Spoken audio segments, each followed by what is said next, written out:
Sports on Radio and get a free DVD.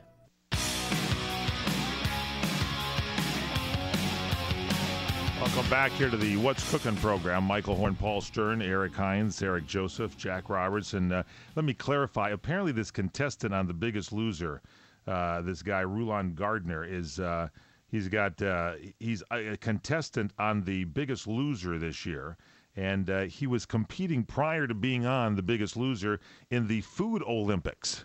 And he was going on, and this is going to get our interest because we know some of the best eaters around.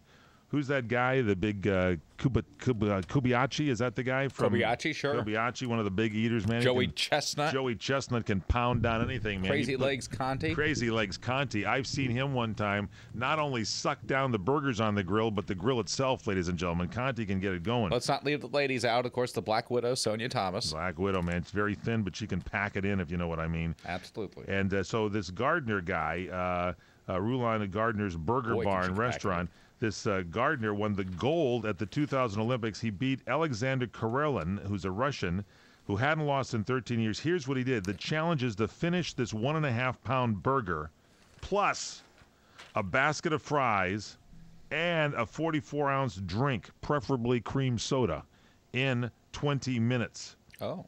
And apparently this Rulon Gardner won. Are you sure it's not Roland? Rulons. Is that Roland?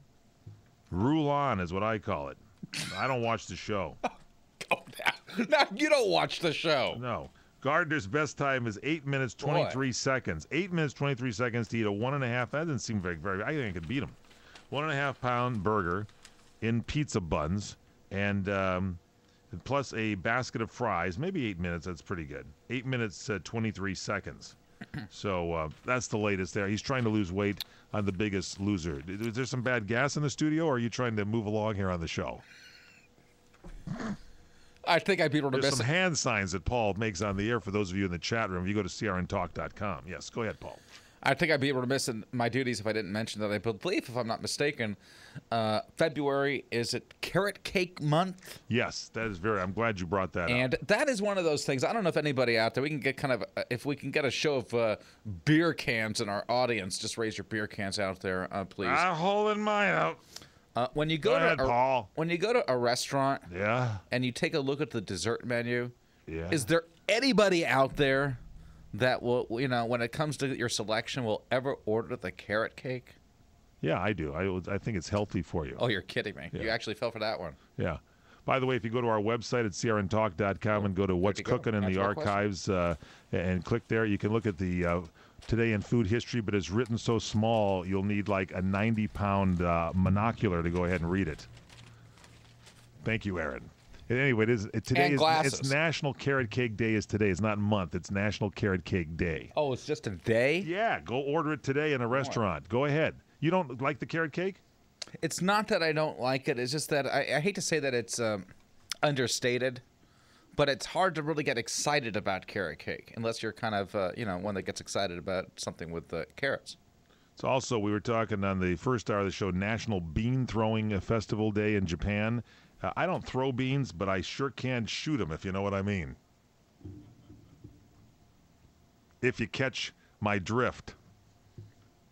I have absolutely no idea what you're talking about, Mike. I was in Barbados, and this is a true story. As you know, I was there, but they have a dish that is called beans and rice. It's a rice and bean dish, and they use those little lentils.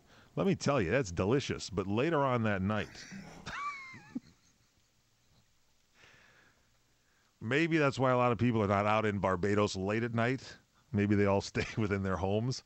And I'm thinking, I thought it was because it rains there once in a while. They have a lot of tin roofs on there, but maybe they need something very secure to keep their houses tied tight.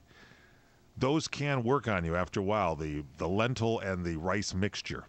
And but it's very delicious. Have you ever had such a delicacy, Paul? In Barbados culture, it is a delicacy, and it's done very well. It is delicious. You do that with some flying fish, and let me tell you, just the nature of the flying fish and the idea of these lentils, you talk about there's a new type of flying.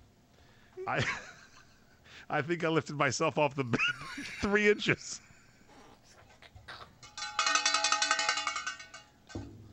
Whew, and I mean whew.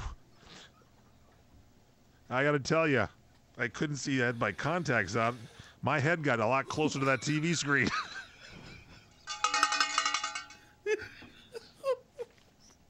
Excuse me. Our producer, Eric Joseph, is supposed to join us, and he wanted me to talk about Barbados, so I just thought I'd relay one of my experiences. Not necessarily one that the tourist board will tell you about, but that's what I like to do. Go under. By the way, I couldn't go undercover with those beans, if you know what I mean. You know, Mike, I hate to say that. I hope I'm not jumping the gun, but Valentine's Day is approaching, and yes. it's never, I think, early enough to talk about romantic restaurants. Do you have a lady friend that you're going to take out this year? Are you going to be doing something romantic for Valentine's Day? I feel like I've kind of decided to kind of. What do you mean? Kind of, you're stammering around. It's a typical yes or no answer. I feel like I'm kind of, let me tell you, let me see here. It's Yosemite Sam. Yeah, Rella. Please. Where's the Roadrunner? Yeah. Is there a lovely lady that you may be Valentine's Daying it with? Well, let me see here. Want me to go back to the bean topic? I think Eric Hines could probably answer that question more in-depthly. Well, he's married. He's the married member of our staff. This man knows what to do for Valentine's Day. Oh, boy. In case any of you young ladies are out there, we do not know whether Paul is available or not. But see ya. Well, come on. We might be going on, doing I don't know. Gotta see if there's a reservation. I'll be back. Straight ahead. Ted Brower. See ya, Rena.